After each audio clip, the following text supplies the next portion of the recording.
Si mi fe ha de caer, Él me sostendrá. En la tentación yo sé, Él me sostendrá. No podría estar de pie en la oscuridad, pues mi amor muy frágil es, Él me sostendrá. Él me sostendrá, Él me sostendrá, pues me ama el Salvador. Él me sostendrá. Él se goza en quien salvó, Él me sostendrá. Ante el precioso soy, Él me sostendrá. Sus promesas fieles son, mi alma guardará. Alto precio Él pagó, Él me sostendrá. Él me sostendrá, Él me sostendrá, pues me ama el Salvador. Él me sostendrá. Él sufrió por mí, murió, Él me sostendrá. La justicia Él cumplió, Él me sostendrá. Vida eterna tengo en Él me sostendrá. Hasta que le pueda ver, Él regresará. Él me sostendrá, Él me sostendrá, pues me ama el Salvador. Él me sostendrá, Él me sostendrá, Él me sostendrá, pues me ama el Salvador. Él me sostendrá, pues me ama el Salvador. Él me sostendrá, pues me ama el Salvador. Él me sostendrá.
Sería Pablo a los filipenses quien dijo que todo lo puedo en Cristo que me fortalece.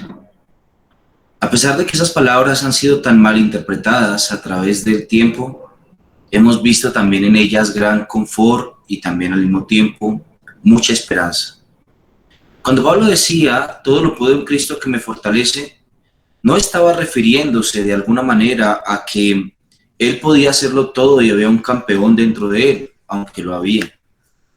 A lo que él se refería realmente es que todos los problemas y los embatimientos de este mundo, todas las luchas y las dificultades, las diferentes ocasiones de sufrir, de luchar y de esforzarse, pueden ser soportadas en Cristo, porque en Él tenemos la fuerza. Mucho más aún, cuando Pablo se refería a esto, él estaba dándole ánimo a todos aquellos cristianos sufrientes de Filipo para que continuaran esforzándose en el Señor a pesar de cada dificultad y lucha que tenían. No, Pablo no estaba diciendo que cualquier emprendimiento que tuviésemos nos saldría bien. Él no estaba diciendo que nuestra salud nunca iría mal. Él tampoco estaba diciendo que nosotros lograríamos tener en este mundo todo lo que nunca tuvimos y lo que quisiéramos. Él estaba diciéndonos que las luchas en este mundo son soportables en el Señor. Cuando tú estás en Cristo, aunque enfrentas muchas luchas y dificultades, aún así, al mismo tiempo, puedes tener gozo y tranquilidad porque en el Señor todo lo lograremos. Esas palabras fueron de gran ánimo a los cristianos sufrientes de los primeros siglos. Esas palabras trajeron gran confort y sobre todo gran seguridad y certeza de victoria a pesar de la persecución y de las muertes de muchos otros cristianos que estaban viendo en el mundo. Esas palabras fueron de ánimo, de aliento, de vigor, porque en Cristo, que nos fortalece, todo lo podemos. ¿Tú qué piensas con respecto a esto? ¿Eres consciente de que todo lo que quisiéramos y todo lo que pidiéramos a Cristo nos será concedido siempre que sea para su gloria y su honra? Y sobre todo, ¿eres consciente que por más grande que sea la lucha en Cristo podemos soportarla? ¿Te alientan las palabras de Pablo para tener seguridad de que aún en medio de la persecución y de la lucha en Cristo todo lo podemos? Todo lo puedo en Cristo que me fortalece. Son palabras que deben ser de ánimo como lo fueron para aquellos cristianos.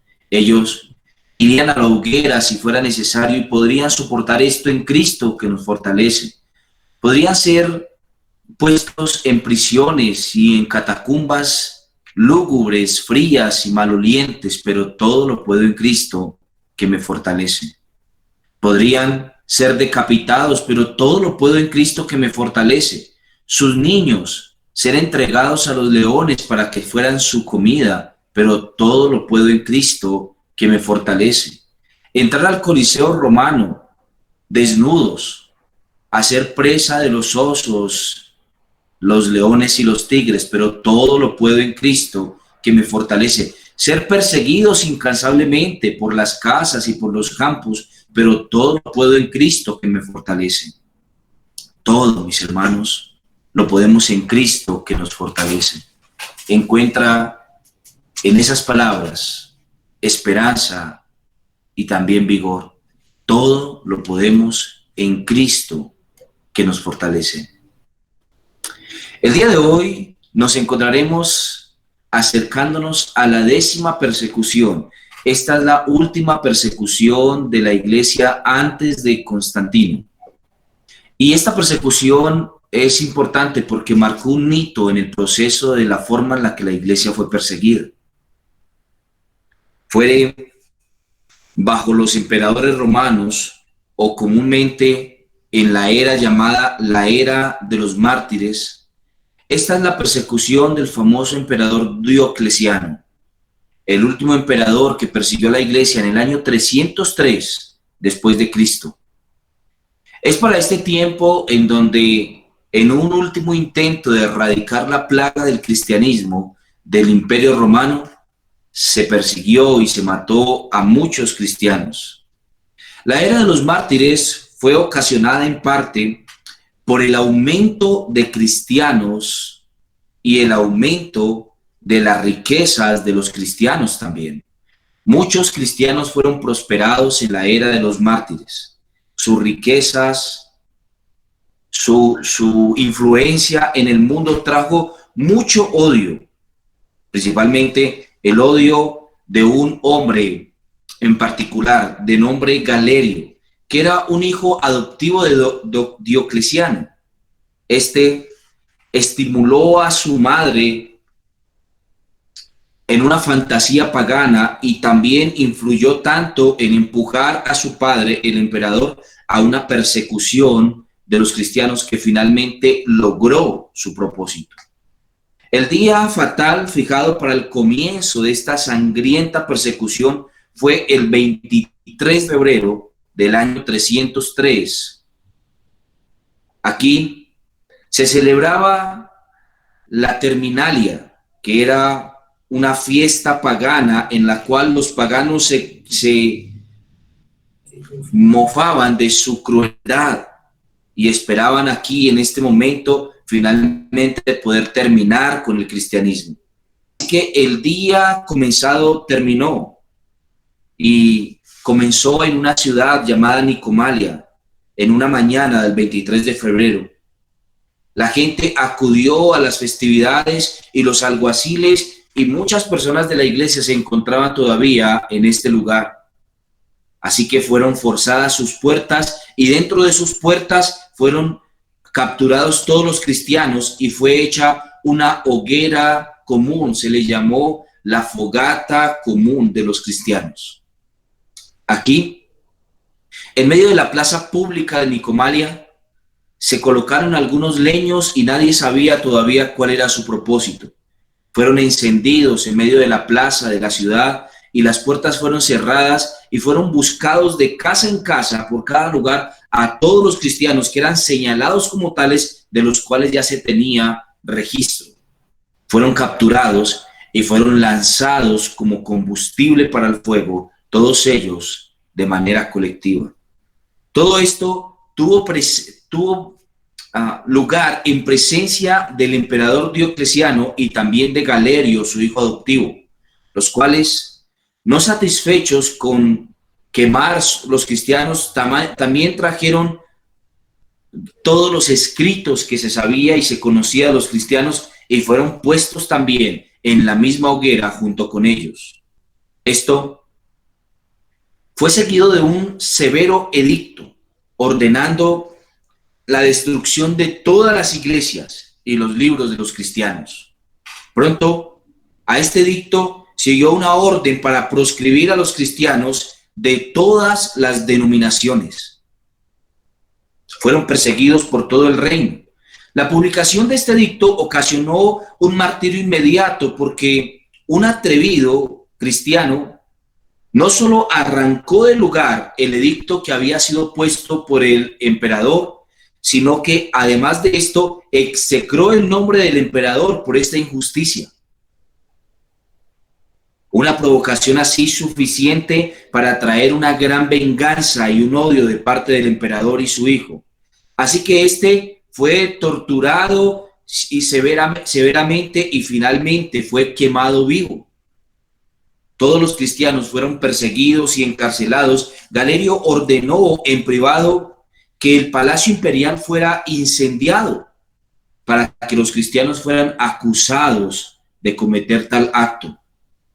Así que, dándose una posible razón para estas crueldades contra los cristianos, que fue el arrancar el edicto y además de esto, la quema también del palacio del mismo emperador, comenzó un sacrificio general que ocasionó muchos martirios. No se hacía distinción en este tiempo ni de edad, ni tampoco de sexo, no se hacía distinción de cargo o de lugar dentro de la comunidad, no se hacía distinción del lugar de preeminencia o el dinero que pudiera tenerse. Simplemente todo aquel, por ser llamado cristiano, debía entonces sufrir el martirio. Se dice que es imposible notar el número de los mártires que fue ocasionado en esta última o en esta 10ª persecución. Otros, azotes, espadas, dagas, cruces, veneno y hambre se emplearon como formas para martirizar a muchos cristianos, para darles muerte. Con sevicia fueron muertos muchos de ellos, fueron sacrificados, los mataron con la intención de poder colocar un precedente en la sociedad, precedente que por supuesto no escucharon la mayoría de cristianos. Una ciudad llamada Frigia, totalmente poblada por cristianos, se decía que era una ciudad que era básicamente habitada toda ella por cristianos. Varios de los poblados sanos además fueron quemados con todos los moradores dentro. Sus ciudades fueron cerradas, sus puertas fueron selladas y se les encendió fuego a todos los habitantes dentro de estas ciudades. Cansados de la degollina y también del martirio de tantos de ellos, varios gobernadores se presentaron ante la corte imperial e hicieron lo que el emperador nunca hubiese querido. Ellos intercedieron por los cristianos y muchos de ellos se opusieron contundentemente a la masacre de los mismos.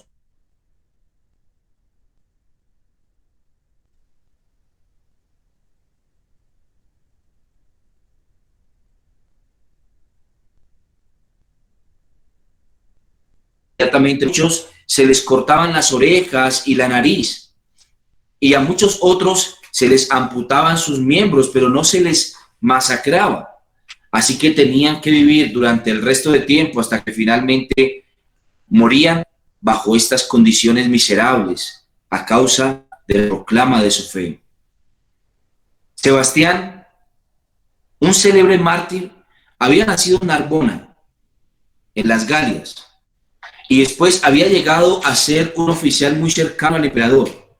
Era un verdadero cristiano y este se oponía constantemente a la idolatría, así que no participaba en las celebraciones paganas de su emperador.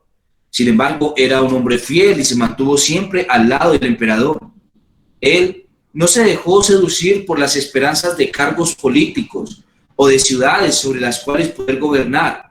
Él solamente quería servir con fidelidad a su emperador y al mismo tiempo servir con fidelidad a su Dios. Durante mucho tiempo había estado rehusando el paganismo y el emperador hacía de ojos cerrados para con él a causa de su fidelidad. Pero en este episodio fue llevado al emperador cerca de una ciudad que luego vino a llamarse el Campo de Marte.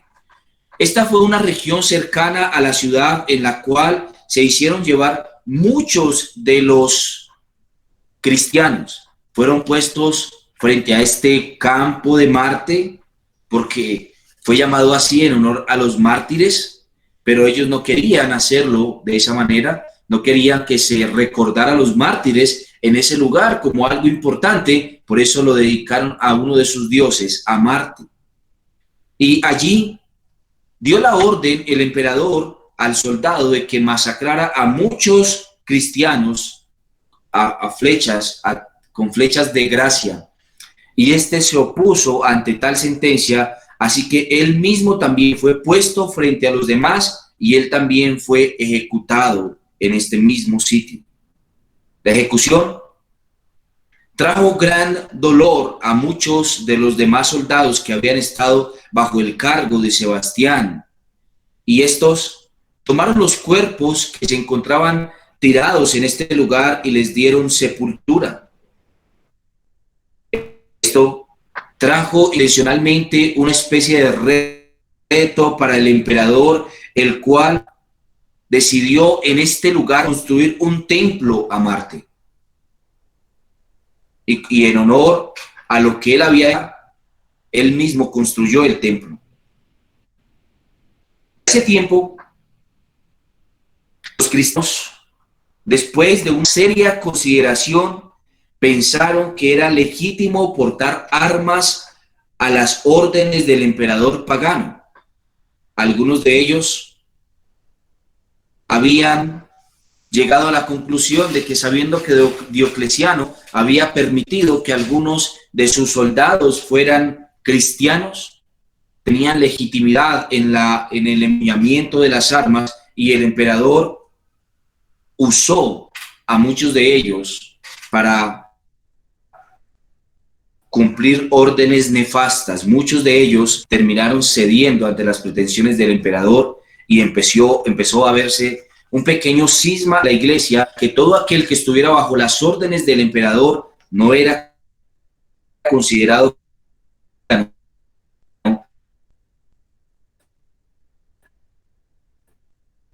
aunque de hecho lo fuera. Maximiliano de Fabio Víctor, fundador por manos de otros cristianos. Vito, ciliciano de una familia de alto rango, fue educado como cristiano al aumentar sus virtudes con el paso de los años. Su conciencia le apoyó a través de todas las aflicciones, y su fe fue superior a los grandes peligros. Su padre, de nombre Hilas, que era pagano, al descubrir que su hijo había sido instruido en los principios del cristianismo por la nobleza que lo había criado, empleó todos sus esfuerzos para volverlo al paganismo, y al final lo sacrificó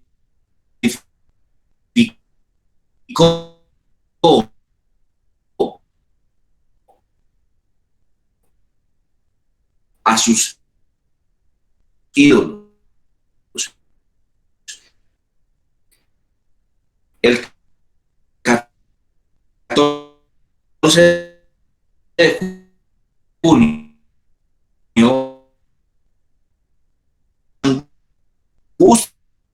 el predicto del emperador Maximino, y se dio la orden de ser atado y arrastrado por todas las calles de la ciudad como un ejemplo para todo aquel que osara escuchar y volverse al cristianismo.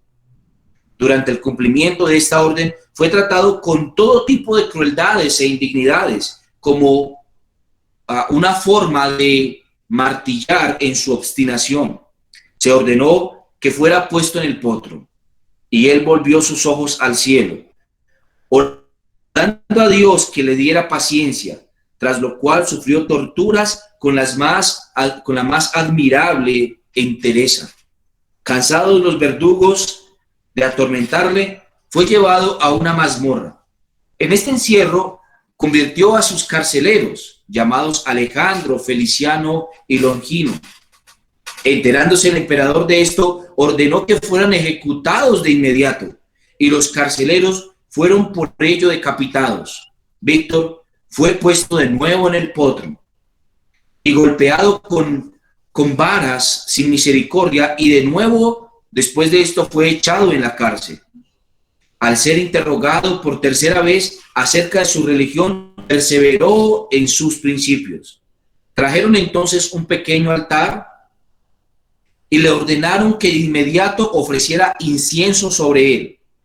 Enardecido de indignación ante tal petición, se adelantó valientemente y con una patada derribó el altar y el ídolo. Esto enfureció de tal manera a Maximiano que en esta ocasión ordenó que el pie que había golpeado el altar le fuera de inmediato amputado. Luego Víctor fue echado a un molino y destrozado por las muelas del molino en el año 303 también. Estando en Tarso, Máximo, gobernador de Cilicia, hicieron comparecer cristianos.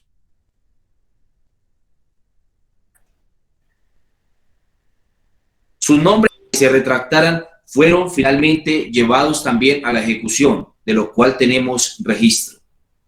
Fueron llevados al anfiteatro, les soltaron allí varias fieras,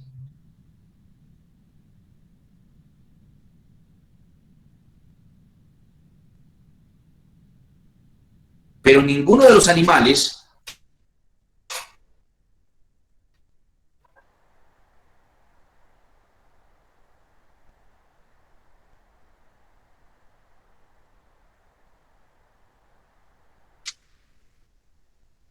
aunque hambrientos,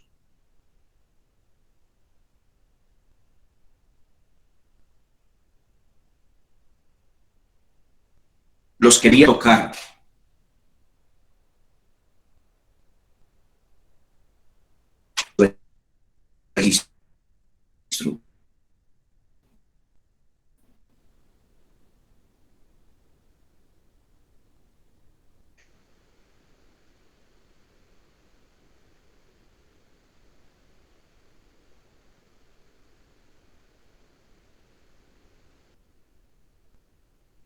Romano, un hombre la época del que arrancaron el cabello desde las raíces. Poco después ordenaron que fuera estrangulado. Esto fue el 17 de noviembre del año 303 también. Susana, sobrina de Cayo, el pastor de Roma, fue apremiada por el emperador Diocleciano, un pariente próximo del emperador. Rehusando el honor que se le proponía, fue decapitada por orden del emperador.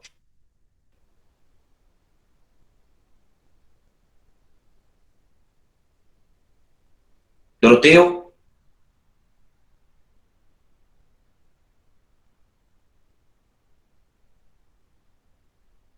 el gran chambelán de la casa de Diocleciano,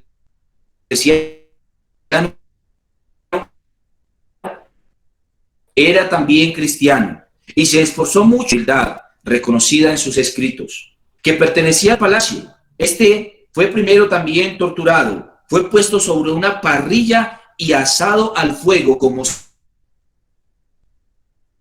asa la carne.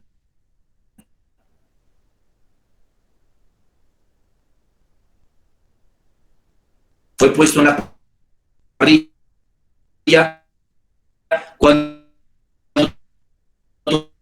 todavía se encontraba muy consciente y vivo y fue empezada. Era natural de Antioquía. Él recibió una educación académica en su juventud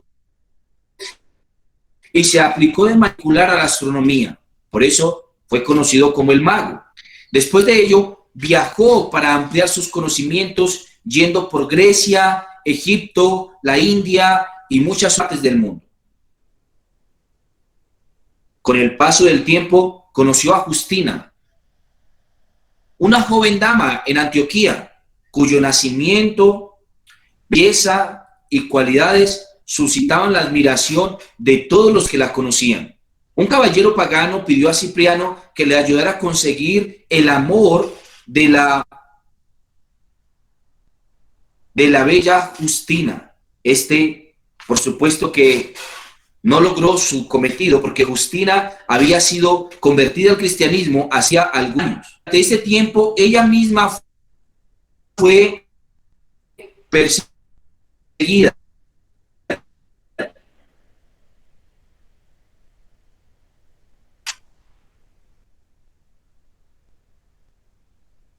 Y ella, durante el tiempo del famoso mago. Eulalia, una dama española de familia cristiana, era notable en su juventud por su gentil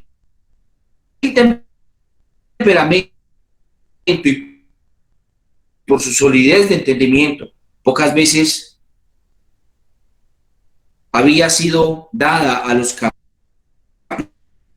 caprichos juveniles.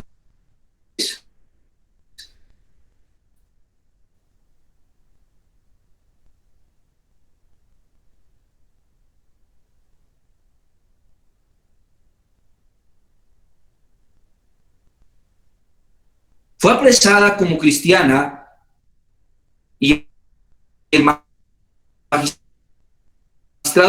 intentó demolición. A España Daciano, el gobernador de una región llamada Tarragona, ordenó que el obispo llamado Valerio y Vicente el diácono fueran apresados, cargados de cadenas y luego encarcelados.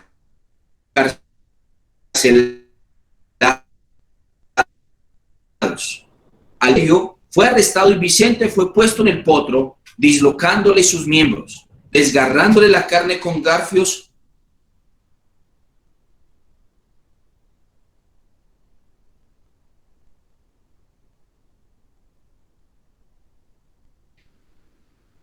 y siendo sobre la parrilla antes de morir. Pastor,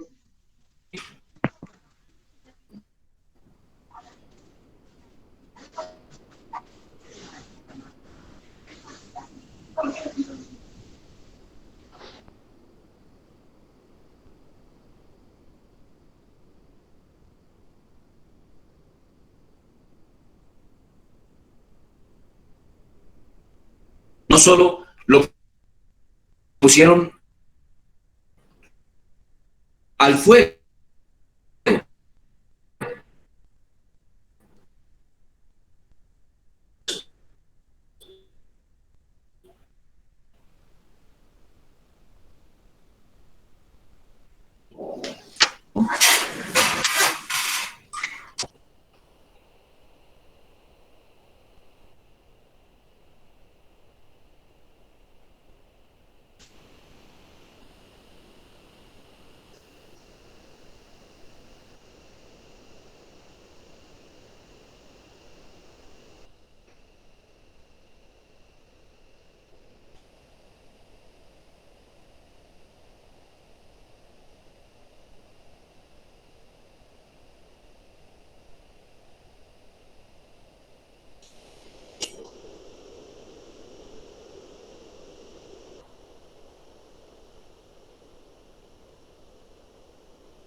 está fallándome un poco el internet, según veo, así que si se corta, voy a pedirles que me lo hagan saber para que yo pueda buscar la solución. Creo que va como intermitente el internet, aunque estoy conectado por cable, así que voy a pedirles un poco de su paciencia.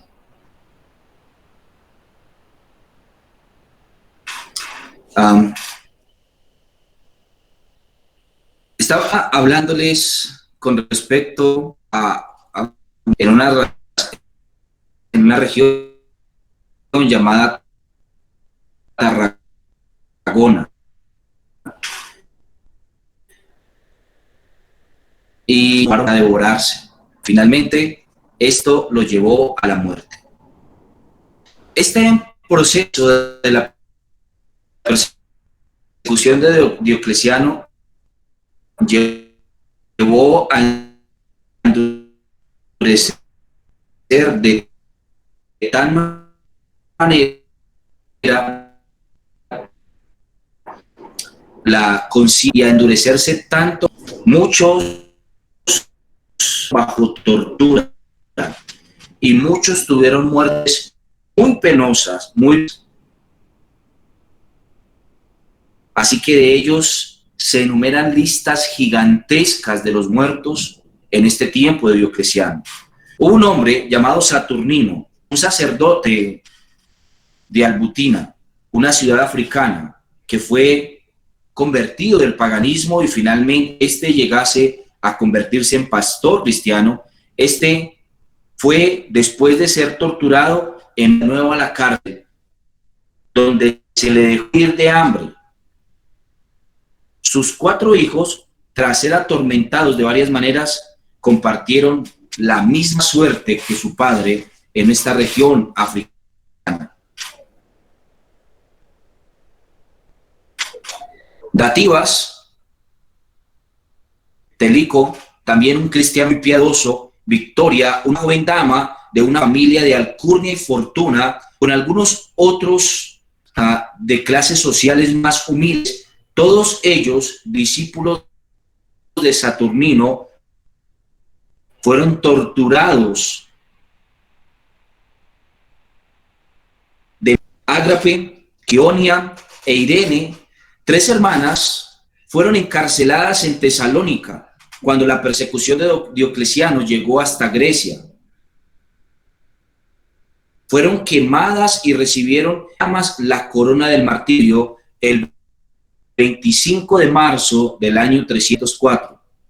El gobernador, al ver que no podía causar gran impresión, aún habiéndolas quemado públicamente, ordenó que Irene fuera expuesta por las calles, y cuando estaba de esta manera vergonzosa, se dio la orden de que fuera ejecutada. Se incendió un fuego cerca de la muralla de la ciudad, entre cuyas llamas subió su espíritu ella. Ágato, un hombre de piadosa mente, y Casice, Felipa y Eutiquia fueron martirizadas por el mismo tiempo. Pero los detalles de la muerte de estos no se nos da en los Roma, que sucedió a Cayo en aquella sede, habiéndose opuesto intensamente a que se dieran honras divinas al mismo emperador Diocleciano, sufrió el martirio mediante una variedad de torturas en el año 304, consolando su alma hasta expirar con la perspectiva de aquellos gloriosos galardones por las torturas experimentadas en el cuerpo. Victorio, Carpóforo, Severiano, hermanos, y los 4 estaban empleados en cargos de gran confianza y honor, habiéndose manifestado contra el culto de los ídolos, fueron arrestados y azotados con la pluvetae, que era una especie de zurriago que lleva algunos garfios en su mano, y cuando jala, desgarra la carne. Estotes en los extremos de sus partes. También fueron azotados con bolas de plomo al final de los zurriagos. Este castigo fue aplicado con tal exceso de crueldad que los piadosos hermanos murieron en este mismo castigo. Timoteo, un diácono de Mauritania, y su mujer llamada Maura, han estado unidos por más de 3 semanas por el vínculo del matrimonio, cuando se vio apresado por Cristiano, fue llevado ante Arnano, gobernador de Tebas, que sabiendo que guardaba las sagradas, a esto respondió: si tuviera hijos, antes te los daría para que fueran sacrificados, que separarme de la palabra de Dios. El gobernador, airado en gran manera ante esta contestación, ordenó: al menos los libros no te serán de utilidad, porque no verás para leerlos. Su paciencia ante esta acción fue tan grande que el gobernador se exasperó pero más y más, colgaran los pies, con un peso colgado en el cuello. Y una morra le unió tiernamente a que se retractara por causa de ella. Pero él, cuando le quitaron la mordaza de la boca, en lugar de acceder a los ruegos de su mujer, la censuró intensamente por su desviado amor. Declaró su resolución de morir por su fe. La consecuencia de esto es que Maura decidió imitar su valor y fidelidad y o bien acompañarle, o bien seguirle a la gloria también. El gobernador, tras intentar en vano que cambiara de actitud, ordenó que fuera torturada, lo que tuvo lugar con gran seguridad. Timoteo y Maura fueron crucificados cerca del año 304. A Sabino, el pastor de Asasi, le fue cortada la mano por orden del gobernador de Toscana, por rehusar sacrificar a Júpiter y por empujar el ídolo delante de él. Estando en la cárcel, convirtió al gobernador y a su familia, los cuales sufrieron martirio por la fe. Poco después de la ejecución de ellos, el mismo Sabino fue flagelado hasta morir en el año 304. Cansado de la farsa del Estado y de los negocios públicos, el emperador abdicó la diadema imperial y fue sucedido por Constancio y Galerio, el primero y Humana, y el segundo igualmente destacado por su crueldad y tiranía. Estos se dividieron el imperio en dos gobiernos iguales, reinando Galerio en el oriente y Constancio en el occidente.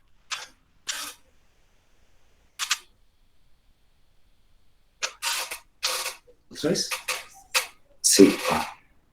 Hermanos, por favor, confírmenme si están escuchando. Yo tengo aquí como si estuviera bien el internet, pero parece que hay problemas en esto. ¿No? Pues, amados hermanos, que se me escuchan recortados. Pues, mi hermano, Ok. pues ha mejorado la Bueno. señal, pero todavía se escucha cortado, pastor. Yo lo escucho perfecto.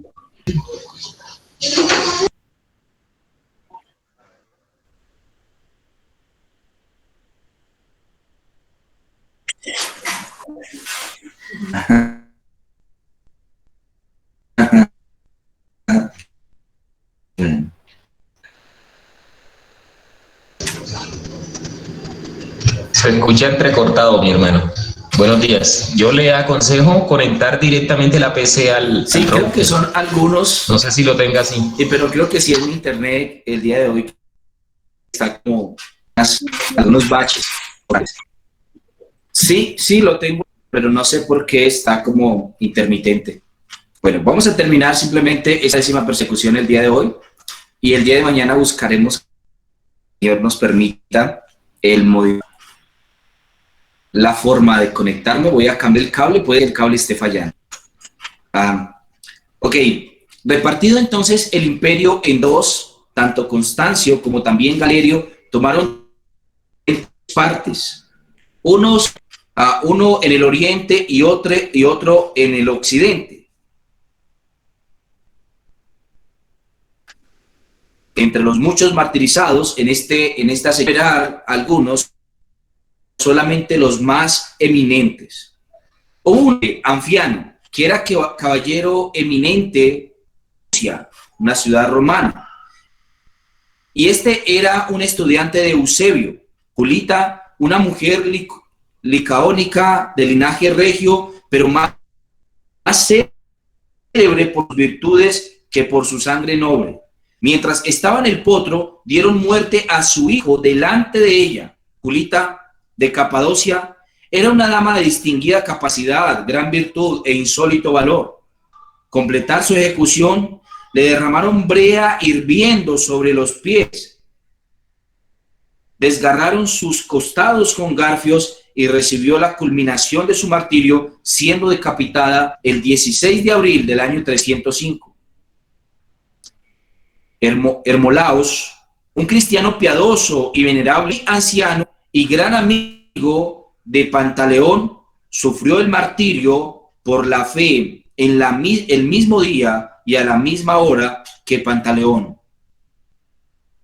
Eustracio, secretario del gobernador de Armina, fue echado en un horno de fuego por exhortar a algunos cristianos que habían sido apresados a que perseveraran en la fe.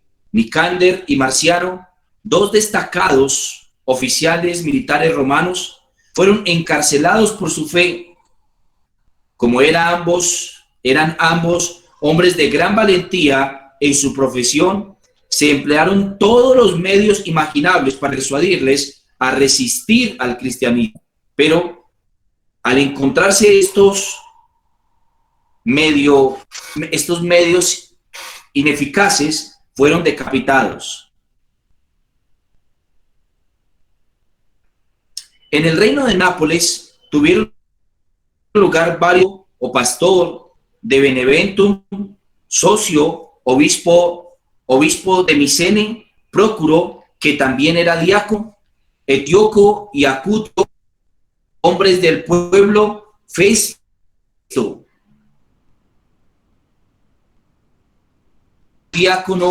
otro diácono, y Desiderio, que era lector de las Escrituras, fueron, por ser cristianos, condenados por el gobernador a ser devorados por las fieras. Las salvajes fieras no querían tocarlos, así que finalmente tuvieron que ser decapitados. Quirinio, obispo de Sicilia, pastor de Sicilia, llevado a Matenio, recibió la orden de sacrificar a deidades paganas. En conformidad con las órdenes de varios emperadores romanos, el gobernador, su decisión contraria, lo envió a la cárcel cargado de cadenas, diciéndole,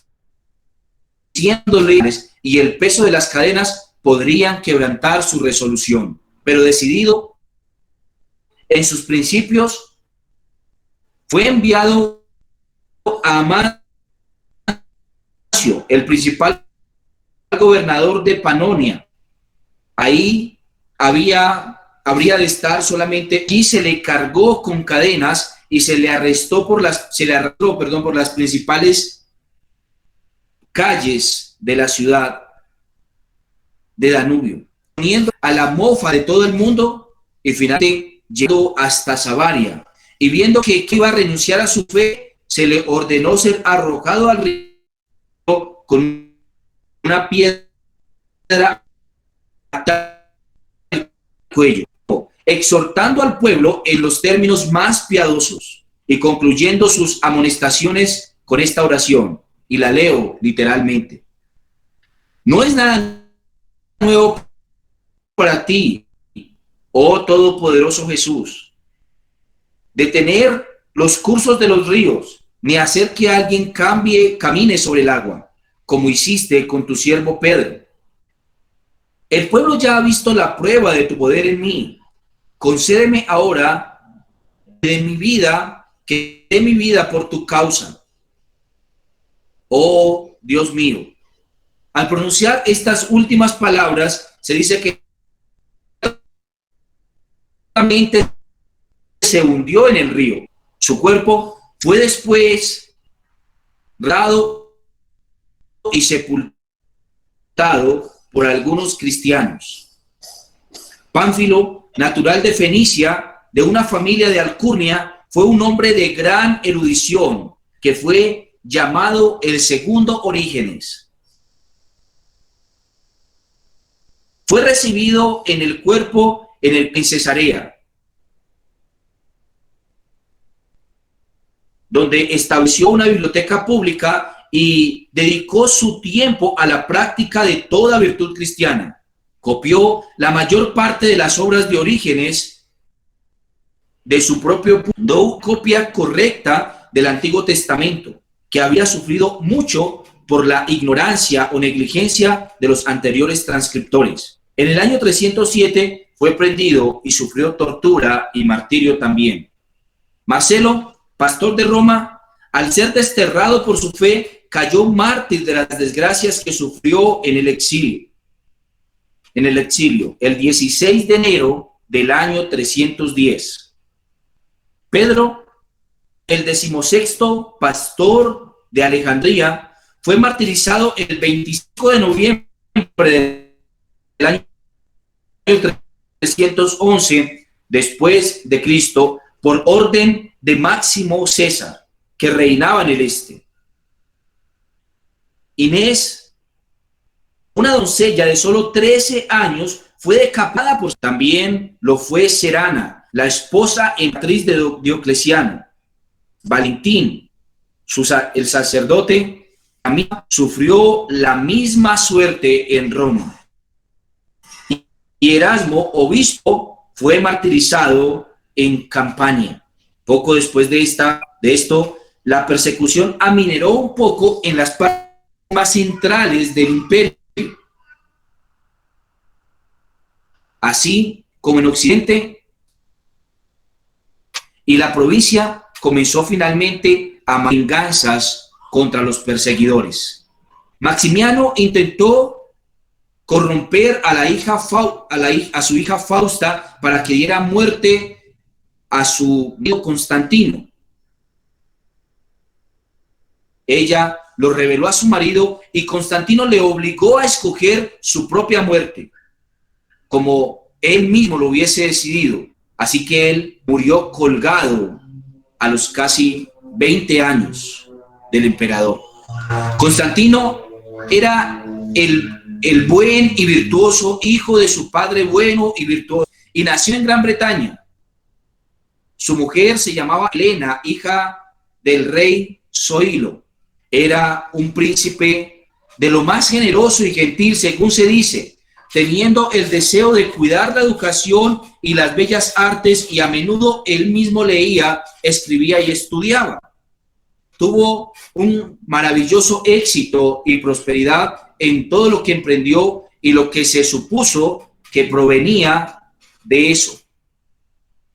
Así, Constantino, suficientemente dotado de fuerzas humanas, pero especialmente dotado por Dios, emprendió camino a Italia, y se dice que él se encontraba confiado aún de los más poderosos enemigos. Y se dice que al llegar hasta Italia, el año de la persecución, en el año 313, Mauricio, al saber de la llegada de Constantino, invitó a sus cercanos y más fieles sacerdotes paganos a que sacrificaran, por supuesto, a Satanás, para que éste lograra que él se fuera de la ciudad. Sin embargo, aún así, este no osó mostrarse en la ciudad ni enfrentarse en campo abierto nunca a Constantino.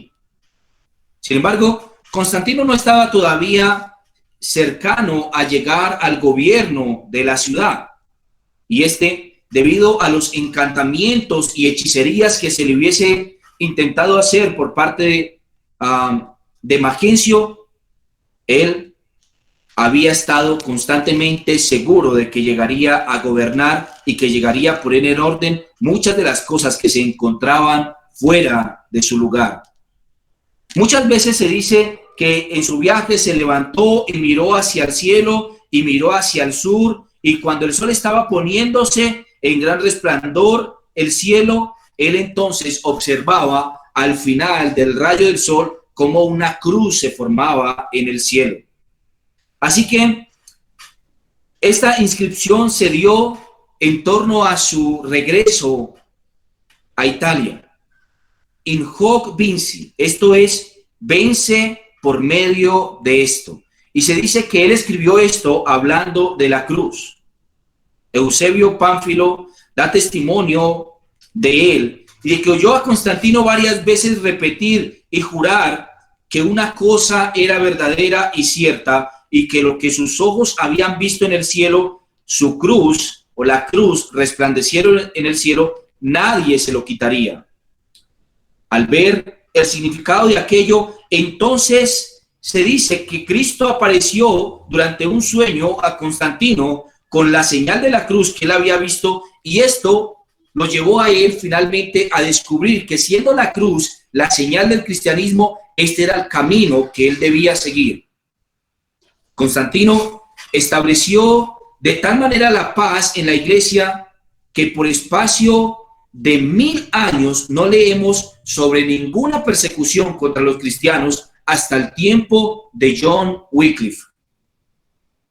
Tan feliz, tan gloriosa y tan victoriosa fue la victoria misma de Constantino, de sobrenombre el Grande, que por el gozo y la alegría de la cual los ciudadanos antes de esto hubiesen visto la tortura y la masacre, ahora el gozo se apoderó de ellos, y se dice que se celebró el establecimiento del cristianismo en el Imperio Romano durante una fiesta que duró durante 7 días seguidos. Además, se dice que hizo levantar en el mercado su imagen, sosteniendo en su diestra la señal de la cruz, con su inscripción: con esta señal, salud, el verdadero signo de fortaleza. He rescatado y liberado vuestra ciudad del yugo del tirano. Terminemos esta 10ª persecución general de la iglesia con la muerte de un famoso hombre que fue luego puesto por el catolicismo romano como un santo. Se le conoció como San Jorge, el santo titular y patrón de Inglaterra. Por supuesto, San Jorge nació en Capadocia de padres cristianos, y dando prueba de su valor fue ascendido en el ejército del emperador Diocleciano. Este ya había servido bajo Diocleciano, y durante la persecución Jorge abandonó su comisión, fue valientemente al Senado y manifestó abiertamente su condición de cristiano, aprovechando la ocasión para protestar contra el paganismo y para señalar el absurdo de dar culto a los ídolos. Esta libertad provocó de tal manera al Senado que dieron la orden de torturar a Jorge, y fue, por orden del emperador, arrastrado por las calles y decapitado al día siguiente. La leyenda del dragón, asociada con este martirio, el martirio de San Jorge, es usualmente ilustrada traspasando al monstruo con una lanza. Todavía se encuentra su figura pintada en los muros de la famosa Catedral de San Pedro en el Vaticano.